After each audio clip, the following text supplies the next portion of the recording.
12장 8절로 12절 말씀, 그리스도인의 신앙 고백이라고 하는 제목으로 함께 은혜를 나누도록 하겠는데, 우리가 지난주에 누가복음 12장 1절부터 7절 말씀에서 주신 말씀이 바리새인들의 누룩과 외식을 조심해라.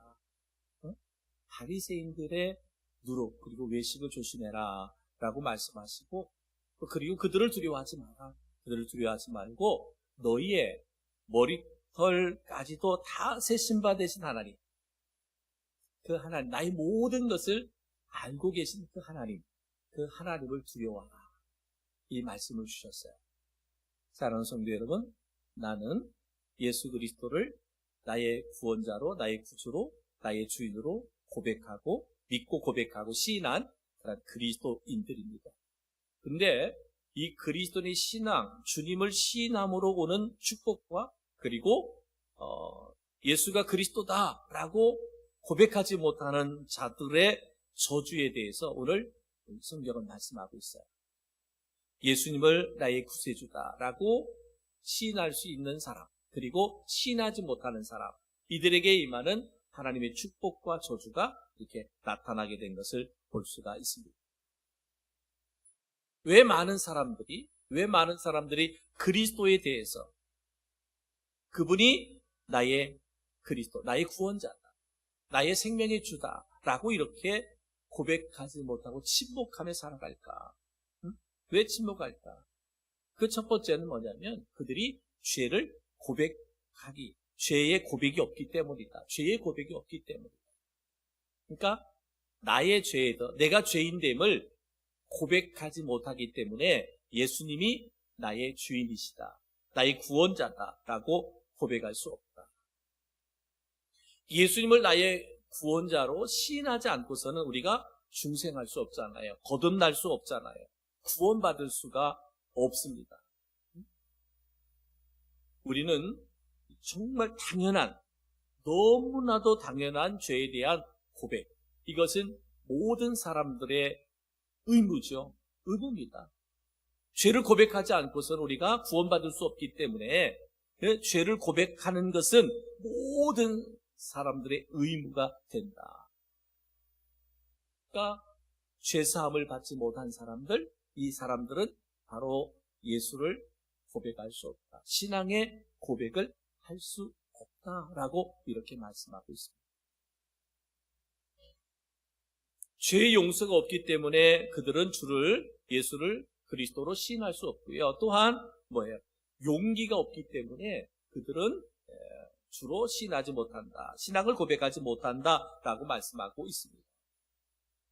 베드로가 3년 동안 예수님을 따라다녔잖아요. 예수님을 따라다녔습니다. 근데 예수님께서 말했습니다. 너희들이 다 나를 부인하고 떠나가리라. 부인하고 떠나가리라. 베드로가 주님 앞에서 더 자신감 있게 말하잖아요. 모든 사람 떠나가도 나는 주님을 떠나지 않습니다. 근데 어땠어요? 결정적인 순간에 예수님을 모른다고 3번씩이나 부인했어요. 이와 같이 용기 없음은 이처럼 인간을 비겁하게 만드는 거예요. 베드로를 비겁한 사람, 예수님의 수제자인데, 그죠? 예수님의 수제자인데 용기가 없어요. 용기가 없다 보니까 어린 여인이 저 사람도 예수와 함께 있었다, 예수 한패다라고 말할 때 그 여인을 향하여 저주하면서 내가 어째 예수의 제자냐라고 하면서 예수님을 부인했던 베드로의 모습을 볼 수가 있습니다. 용기라고 하는 것은 우리 스스로 내가 용기를 가져서 용기를 내야지 해서 되는 게 아닙니다. 용기는 하늘로부터 오는 용기예요. 나는 용기 있게 뭔가 할 거야, 안 된다는 거잖아요. 이와 같이 인간 스스로가 가지는 용기는 베드로처럼 실패할 수밖에 없어요. 베드로가 그래, 정말 어려운 환경이 오면 나도 예수님 모른다고 부인할 거야, 그 당시에 예수님께 이 고백을 할 때에는 그렇지 않았어요. 정말 그의 고백은 그의 베드로 스스로의 고백이었어요. 근데 인간적인 고백이에요. 인간적인 용기였거든요. 그런데 이거는 결국은 실패로 돌아갔어요.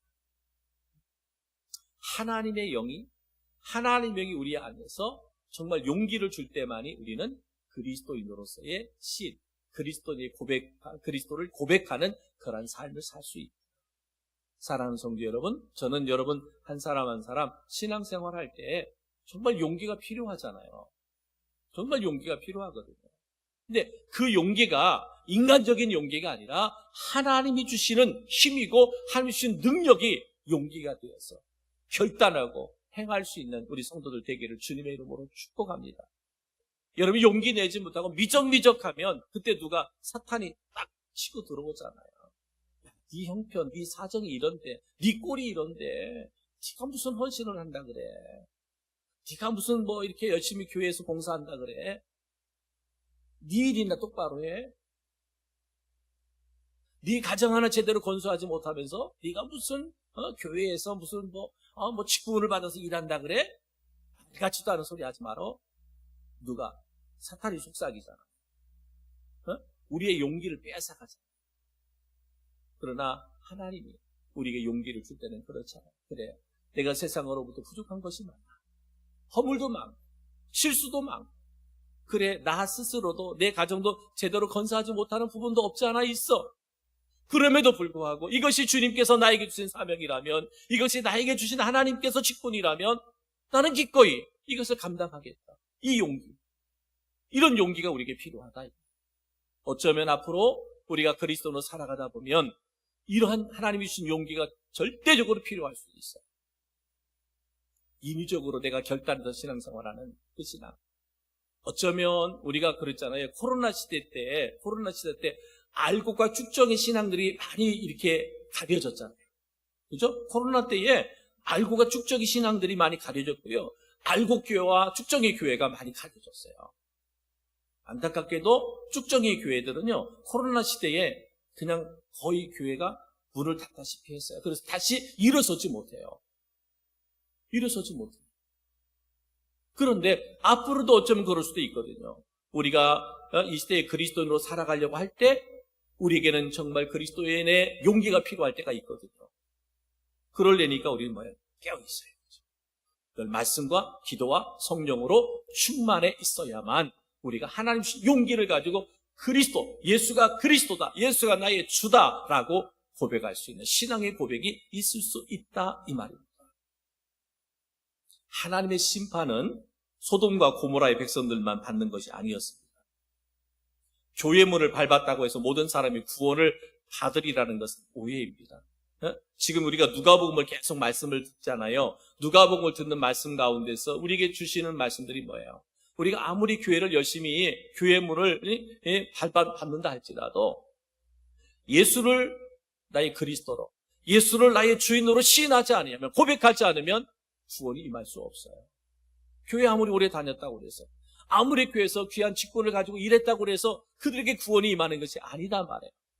내가 죄인임을 알고 예수 그리스도가 나의 구세주, 구원자이시고 예수 그리스도가 내 인생의 주인이시다라는 것을 인정하고 고백하고 믿고 고백하는 자만이 구원을 받을 수 있는 거예요. 심판에서 우리는 뭐예요? 자유함을 얻을 수 있게 되는 거예요. 신앙의 결단 없이, 여러분 믿음의 결단 없이, 고백 없이 관념으로만 주를 고백하는 신앙은 구원을 얻을 수 없어요. 나는 어렸을 때 교회 다녀갖고 너무나 잘 알아. 예수가 하나님의 아들로 이 땅에 오신 것도 알고, 예수님 모든 사람들 죄 때문에 십자가에 죽으신 것도 알아. 그리고 4일 만에 부활한 것도 알아. 승천하셨고 다시 재림의 주로 온다는 것도 알아. 아는 것이 우리를 구원하는 게 아니라는 거죠. 믿어야지. 그죠? 믿어야지. 예수가 나 때문에 오신 거잖아요. 예수가 나 때문에 십자가에 죽으신 거잖아요. 예수님이 나 때문에 부활하신 거예요. 나 때문에 승천하시고 나 때문에 다시 이 땅에 재림의 주로 오시는 거예요. 나 때문에. 그러니까 나의 신앙의 고백이 있어야만 구원이 임하는 거예요. 관념적으로 내가 아는 지식 갖고 아무리 예수를 믿는다고, 예수를 고백해도 그 고백은 구원의 고백이 될 수가 없다라고 하는 것입니다. 지극히 이기적이고 무능한 그런 고백들. 그래서 오늘 말씀에도 그리스도에 관해서 침묵하는 자는 그리스도의 침묵을 경험하게 될 것이다. 내가 그리스도를 시인하지 않는 사람들, 그들에게 주님이 뭐한다? 침묵하시는 것을 경험하게 될 것이다. 그러니까 내가 주님을 시인하면 주님도 나를 시인한다. 나를 인정한단 말이에요. 하나님 앞에서 내가 누구인가를 인정할 수 있지만 내가 침묵한다면 하나님 앞에서 주님도 나를 침묵한단 말이에요. 그것을 너희가 경험하게 될 것이다. 심판날에 있어 그리스도의 침묵은 곧 멸망을 뜻하는 거예요. 마지막 주님 앞에 섰을 때 주님께서 나를 인정하셔야 되잖아요. 그리스도인, 성도, 하나님의 자녀, 전국 백성이라고 주님이 인정해야 돼. 근데 주님이 침묵하세요. 나 하나님 나라 가려고 왔는데요. 나 천국 가려고 왔는데요. 주님이 나를 보고 침묵하시는 거예요. 내가 주님에 대해서 침묵하신 것처럼 주님이 나에 대해서 침묵한다? 이것은 뭐라? 멸망이다. 심판이라는 거예요. 그러니까 뭐예요? 우리가 예수를 그리스도로 시인하지 않는, 예수가 나의 주인임을 고백하지 않는 자는 이와 같이 결국 주님도 나에 대해서 침묵하십니다. 곧 심판을 받을 수밖에 없다라고 말합니다. 그래서 모든 성도들은 당연히 그리스도를 시인하는 자가 되어야 된다라고 말씀합니다. 빌립보서 2장 11절 말씀, 모든 입으로 예수 그리스도를 주라 시인하여 하나님 아버지께 영광을 돌리게 하셨느니라. 모든 입으로, 모든 사람이 예수 그리스도를 주라, 나의 구세주 그리스도, 나의 주라 시인하여 하나님 아버지께 영광을 돌리게 하셨느니라. 우리가 잘 아는 마태복음 16장 16절에 베드로의 고백이잖아요. 주는 그리스도시요 살아계신 하나님의 아들이십니다 라고 하는 고백이죠. 여러분, 이 고백은 베드로의 고백이어서만 되지 않습니다. 베드로는 베드로 개인의 고백이었어요. 주는 그리스도이십니다. 주는 구세주이십니다. 그리고 주님은 하나님의 아들이십니다. 이건 베드로의 신앙의 고백이죠. 그렇죠? 베드로의 신앙의 고백이에요. 믿음의 많은 제자, 예수님의 제자들, 순교자들의 고백의 역사. 이제 내일도 이제 양화진의 선교사님들, 순교자의 묘역을 갈 텐데, 거기에 가보면 그들의 신앙의 고백들, 그들이 정말 이 땅에 와서 복음을 전하면서 고백했던 고백들이 다 있을 거예요. 그것은 뭐예요? 그들의 고백인 거예요. 그들의 고백이 나의 고백이 될 수가 없는 거예요. 그렇죠? 그 선교사님들의 고백인 거예요. 예수님의 제자들의 고백인 거예요. 베드로가 주는 그리스도 살아계신 하나님의 아들이십니다 라고 고백하는 베드로 사도의 고백이지, 그것이 나의 고백이 아니단 말이에요. 내가 주는 그리스도시요 살아계신 하나님의 아들이십니다 라고 하는 신앙의 고백이 있어야 된다. 있어야 된다. 주의 그리스도 되심을 고백해야 된다. 이 신앙의 고백은 모든 상황에 적용돼요. 모든 상황에. 우리가 예수가 그리스도다, 예수가 나의 주다라고 하는 이 고백은 모든 상황에 적용된다. 특별한 예배 시간에만, 신앙 공동체 안에서만 의식적으로 사용되는 그런 고백이 아니라, 습관화되는 고백이 아니라, 우리 일상의 생활 속에서 예수가 나의 구세주, 예수가 내 삶의 주인됨을 우리가 고백하는 삶이 되어야 된다는 거예요. 응? 우리가 예배 시간에는 우리가 그렇습니다. 말씀을 들을 때 그렇습니다. 우리 함께 공동체가 모여서 기도할 때, 봉사하고 헌신할 때는 그렇습니다.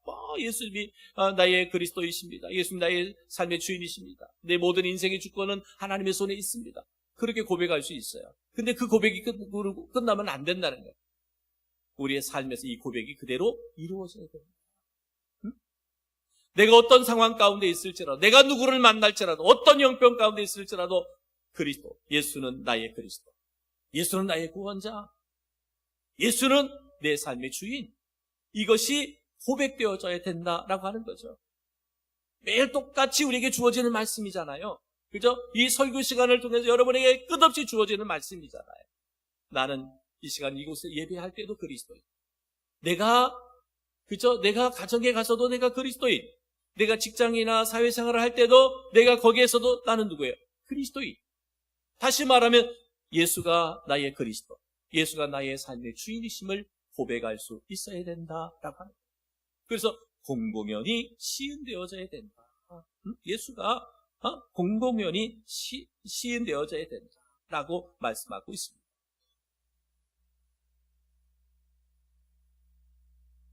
그러면서 오늘 바로 그리스도인의 신앙의 고백에 대해서 말씀하시면서 용서받을 수 없는 죄에 대해서 지금 예수님 말씀하고 있어요. 용서받을 수 없는 죄. 누가복음 12장 10절 말씀.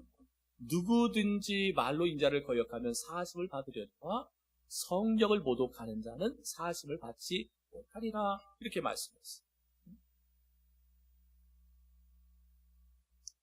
여러분, 하나님 앞에서 사함받지 못하는 죄가 있을 수 있을까? 성경은 사망에 이르는 죄가 있다라고 말씀하고 있어요. 사망에 이르는 죄가 있다. 모든 인간은 하나님으로부터 죄의 용서를 받지 못했을 때 그의 종착점은 사망이 되는 것임을 우리에게 교훈하고 있어요. 죄가 용서받지 못했을 때 그것의 종착점은 사망이다. 그러므로 사망에 이르는 죄라고 하는 것은 용서받을 수 없는 죄라는 뜻이거든요. 그래서 요한일서 5장 16절에 이렇게 말씀했습니다. 누구든지 형제가 사망에 이르지 아니하는 죄 범하는 것을 보거든 구하라. 그리하면 사망에 이르지 아니하는 범죄자를 위하여 그에게 생명을 주시리라. 사망에 이르는 죄가 있으니 이에 관하여 나는 구하라 하지 않노라. 이렇게 말씀하고 있습니다. 형제가 사망에 이르지 아니하는 죄를 범했다면 너희가 그를 위해서 기도해라. 그러면 내가 그에게 생명을 주시겠다. 그러나 사망에 이르는 죄가 있는데 이러한 죄에 대해서는 난 기도하지 마라. 사망에 이르는 죄에 관하여 구하지 마라 라고 말씀하고 있습니다. 그 죄가 뭐냐? 오늘 성경은 뭐예요? 성령을 모독한 죄. 성령을 모독한 죄는 이것은 사망에 이르는 죄다라고 이렇게 말씀하고 있어요. 성령을 거스르는 죄는 용서받을 수 없다. 그 말씀 그랬잖아요. 말로 누구든지, 누가복음 12장 10절, 누구든지 말로 인자를 거역하면 사하심을 받을 수 있다. 말로 인자 예수를 부인하고 거부할 수도 있잖아요. 이러한 사람은 뭐예요? 사하심을 받을 수 있다. 다시 회개하고 예수님을 구주로 고백할 수 있단 말. 그러니까 성령을 모독했다, 성령을 거역했다라고 하는 사람은 사망에 이른 죄다. 이건 용서받을 수가 없다라고 말씀하고 있습니다. 성령을 거스린 죄는 용서받을 수 없다. 마태복음 12장 31절 32절에 보면 이렇게 말합니다. 그러므로 내가 너희에게 이르노니 사람에 대한 모든 죄와 모독은 사하심을 얻되 성령을 모독하는 것은 사하심을 얻지 못하겠고, 또 누구든지 말로 인자를 거역하면 사하심을 얻되 누구든지 말로 성령을 거역하면 이 세상과 오는 세상에서도 사하심을 얻지 못하리라 라고 말합니다. 그죠? 누가복음에서도 말씀하고 있고 마태복음에서도 말씀하고 있습니다. 성령을 거역하면, 성령을 모독하면, 성령을 거역하면 이 세상과 오는 세상에서도 사하심을 얻지 못한다. 분명하게 예수님께서 말씀하고 있습니다. 지금 이 말씀이 어디에서 지금 쭉 이어지고 있느냐면 바리새인들이 예수님의 성령의 역사를 비방했잖아요. 예수님의 역사. 지금 쭉 이어져 가는 가운데 예수님께서 성령의 그 역사를 이루었는데 이 바리새인들이 성령의 역사를 비방했습니다. 성령의 역사를 모독했다는 거죠. 성령의 역사는 뭐예요? 성령의 역사는 회개를 축복함인데 회개의 영 자체를 모독하여 거역함으로 회개할 기회를 얻지 못한다는 뜻이에요. 성령을 모독했다, 성령을 거역했다라고 하는 것은 뭐예요? 회개할 기회를 거부했다는 거예요. 또 쉽게 표현하면 회개하지 않는 죄는 용서받지 못합니다. 이것은 뭐예요? 죽음에 이르는, 사망에 이르는 죄다라고 말씀하고 있는 거예요. 그러니까 성령의 역사, 성령의 사역을 뭐 하는 거예요? 부정하는 거죠. 성령의 사역을 부정하는 사람은 곧 성령을 거역하는 것이다. 성령을 모독하는 것이다. 이것은 사망에 이르는 죄다라고 분명하게 말씀하고 있습니다. 그렇기 때문에 성도 여러분, 우리에게 필요한 것은 뭐냐면 영분별의 은사가 우리에게 필요해요. 영분별의 은사가 필요해요. 왜냐? 우리가 성령을 모독하거나 성령의 역사를 거역하지 않으려면 우리가 분별의 영이 있어야 된다라고 하는 거죠. 영분별의 능력이 우리 가운데 있어야 돼요. 여러분, 종교 지도자들의 입에서 나오는 말이라고 다 무조건 성령의 역사로 해석할 수는 없습니다. 지금도 보면 우리가 누가복음에서 말씀을 듣지만 바리새인들, 사두개인들, 서기관들 다 누구예요? 종교 지도자들이잖아요. 근데 그들이 어땠어요? 다 거짓된 율법을 가지고 거짓된 말씀을 가지고 성도들을 두렵게 하고, 그죠? 그들을 두렵게 하고, 하나님의 은혜 안에 거하지 못하고 두려움에 사로잡혀서 결국은 그들을 쓰러지고 넘어지게 만드는 일들을 누가? 종교 지도자들이 하고 있다 이 말이에요. 그러니까 오늘날에도 우리들에게는 영적 분별력이 있어서 동일한 말씀이 선포된다 할지라도 그 말씀이 참된 말씀인지 거짓된 말씀인지 분별할 수 있어야 된단 말이에요. 그냥 목사가 설교하는 설교를 막 큰 의심의 잣대로 이렇게 평가하라는 얘기가 아닙니다. 우리가 영적으로 깨어 있어야 이 분별할 수 있는 거예요. 하나님의 말씀. 하나님의 말씀이 내가 분별되어져야 내가 건강한 믿음과 신앙을 생활을 할 수 있는 거잖아요. 여러분, 거짓된 이단의 그 미혹된, 그 유혹된 말들이 진리인 것처럼 그것을 쫓아가다 보면 결국은 내가 인생이 뭐예요? 내가 망하는 인생이잖아요. 영원히 용서받지 못하는 죄에 빠지는 그런 인생이 될 수밖에 없잖아요. 그래서 오늘 우리에게 필요한 것이 뭐냐? 영적으로 분별할 수 있는 그러한 영의 분별의 은사가 필요하다.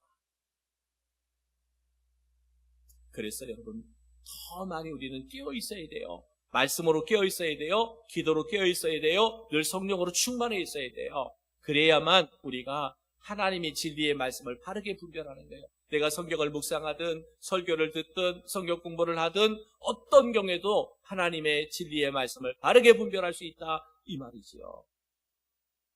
요한일서 4장 1절에 이렇게 말하면 사랑하는 자들아 영을 다 믿지 말고 오직 영들이 하나님께 속하였나 분별하라. 많은 거짓 선지자가 세상에 나왔습니다. 사도 요한이 지금 성도들을 향하여 말하는 거예요. 사랑하는 자들아 영을 다 믿지 말고 오직 영들이 하나님께 속하였나 분별하라. 많은 거짓 선지자가 세상에 나왔습니다 라고 말합니다. 사랑하는 성도 여러분, 영의 분별의 은혜가 있기를 주의 이름으로 축복합니다.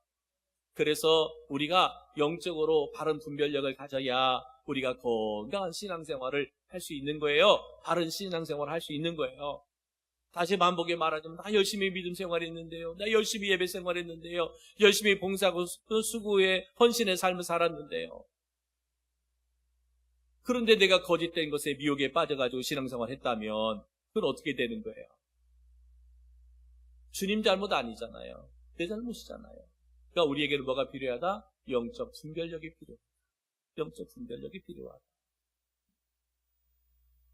여러분, 성령은 진리의 영입니다. 이 시대에 많은 거짓 선지자들이 나와서 성령의 이름으로 기적과 기사를 행하지만 실상은 성령의 능력이 아닌 악령의 작용인 경우가 많이 있습니다. 우리가 영적으로 깨어있지 못하면, 분별하지 못하면 이게 악한 영의 역사인지 거짓 영의 역사인지 성령의 역사인지 이것을 우리가 분별하지 못한다. 요한계시록 13장 12절 14절에 보면 이렇게 말합니다. 그가 먼저 나온 짐승의 모든 권세를 그 앞에서 행하고 땅과 땅에 사는 자들을 처음 짐승에게 경배하게 하니 곧 죽게 되었던 상처가 나은 자니라. 큰 이적을 행하되 심지어 사람들 앞에서 불이 하늘로서 내려오게 하고 짐승 앞에서 받은 바 이적을 행함으로 땅에 거하는 자들을 미혹하여 땅에 거하는 자들에게 이르기를 칼에 상하였다가 살아난 짐승을 위하여 우상을 만들라 하더라.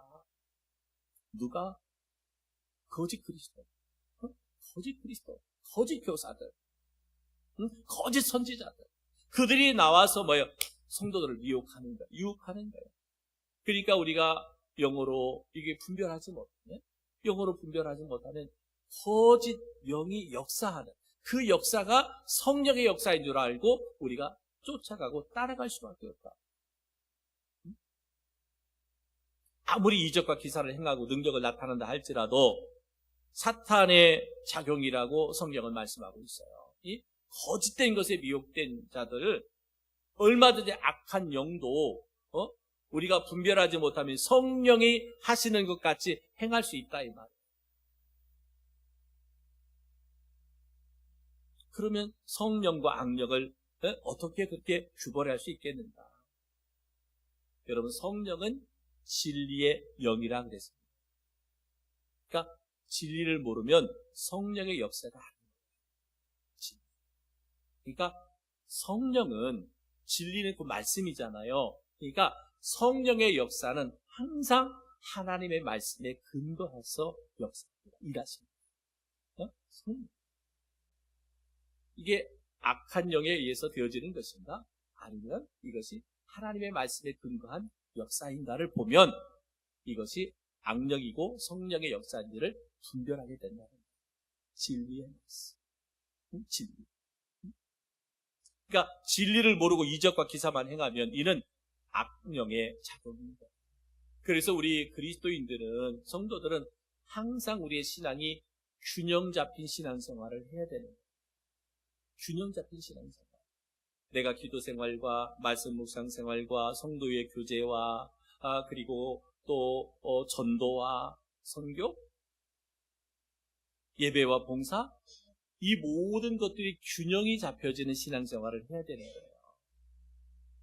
어떤 분은 기도만 열심히 해요. 어떤 분은 열심히 성경만 읽어요.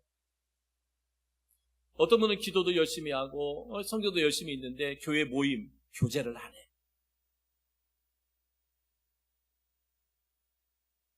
모임도 잘해요. 세상에서 뭐 구역 모임 같이 모임을 잘해. 근데 예배는 안 드려.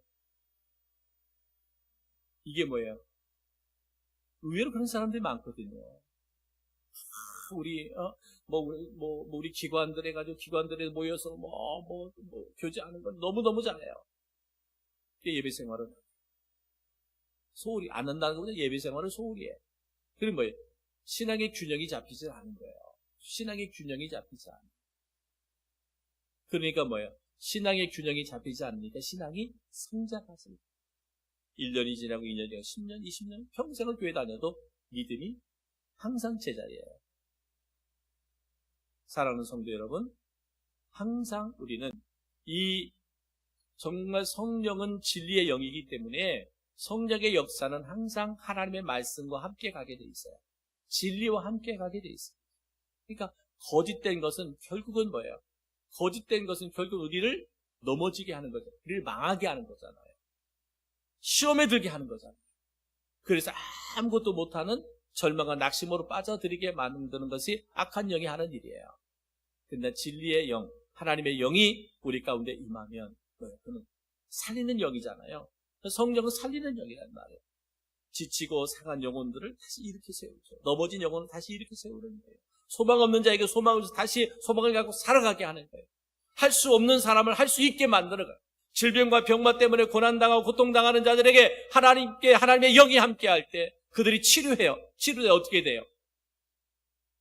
하나님 앞으로 나아가게, 말씀 앞으로 나아가게. 어떤 분들은 그래 질병 때문에 힘들고 어려워 하나님께 기도합니다. 치료받았어요. 정말 하나님의 은혜로 치료받았어요. 그러면 그들이 어디로 와야 돼요? 하나님 앞에 말씀 앞으로 나와야 돼요. 하나님의 말씀 앞으로 나오게 돼 있어요. 근데 치료받았어요. 치료는 받았어요. 그런데 하나님 앞에 나오지 않아요. 말씀 앞에 나오지 않아요. 주님 앞에 나오질 않아요. 그것은 뭐예요? 그건 성령의 치료가 아닙니다. 거짓된 것의 미혹일 뿐이에요. 결국은 그것이 또 다른 질병과 병마로 나를 시험에 빠지게 만들죠. 왜 하나님 나 치료해줬는데, 왜 치료해줬는데 또 이 질병으로 인해서 왜 고난과 어려움 주시나. 100% 하나님 원망하고 불평하고 성령이 치료한 역사가 아닙니다. 여러분, 거짓된 것도 얼마든지 우리를 속일 수 있습니다. 여러분, 치료라고 하는 것이 우리 교회 안에만 있는 게 아니잖아요. 모든 세상의 종교에도요, 자신들의 믿음 갖고 치료받았다고 하는 사람들, 기적과 이적을 경험했다고 하는 사람들 수두룩 빡빡이잖아요. 여러분 주변에 다른 종교 갖고 있는 사람들 가운데 그들의 신에게 기도해서 응답받았다고 하는 사람들, 여러분 들어봤어요? 안 들어봤어요? 여러분도 안 들어봤어요? 맞습니다. 나름대로 그들이 종교의 신앙에 빠져서 깊이 빠져갖고 치료받았다고 하는 사람, 문제 해결했다고 하는 사람, 기적과 이적을 경험했다고 하는 사람들 많습니다. 근데 여러분, 그것은 거짓된 거잖아요. 왜 거짓된 것이냐? 그 진리 앞에 나가지 못하는 거예요. 결국은 뭐예요? 그 영혼이 망하게 되기 때문에 그렇습니다. 그러니까 우리가 오늘 말씀이 뭐예요? 그런 것들에 속지 말라는 거예요. 그런 것들에 속지 마라. 이 거짓된 미혹의 영들이 행하는 그 기적과 이적들 가운데 속지 마라. 성령은 진리의 영입니다. 하나님의 말씀. 하나님의 말씀 안에 우리가 견고히 서야만 진정한 기적이고 이적이고 표적이고 영혼이 살아나는 것이고, 그죠? 삶이 변화되는 역사가 일어나게 된다라고 하는 것이죠. 그래서 오늘 이 말씀을 통해서, 오늘 누가복음을 통해서 주시는 것이 뭐예요? 우리가 내가 죄인임을 알고 예수 그리스도를 그리스도로 나의 구세주로 구원자로 시인하고 그분을 나의 주로 인정하는 자, 하나님이 그를 책임져 주신다는 거잖아요. 나도 그를 시인하겠다는 거잖아요. 나도 그를 인정하겠다는 거예요.